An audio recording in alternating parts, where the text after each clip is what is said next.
আজকে দেখলাম আমাদের আল্লামা দেলোয়ার হোসেন সাঈদীর ছবির উপরে এক কুলাঙ্গারের বাচ্চারা, শুয়োরের বাচ্চারা, তারা ছবির উপরে জুতো দিয়ে মারতে আছে।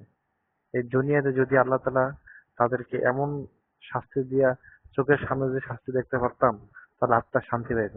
হে আল্লাহ, আমি আল্লাহ তোমার কাছে দুই হাত তুলে দোয়া করছি, তুমি এই কুলাঙ্গারের বাচ্চাদেরকে এই বাংলার মাটিতে আল্লাহ তুমি একটা কঠোর শাস্তি দিও আল্লাহ।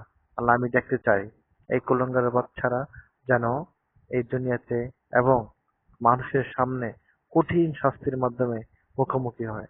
সেদিন আমি আমার আত্মায় শান্তি পাবো। আল্লাহ, তুমি কি আমার মনে আশাটা পূরণ করবা না?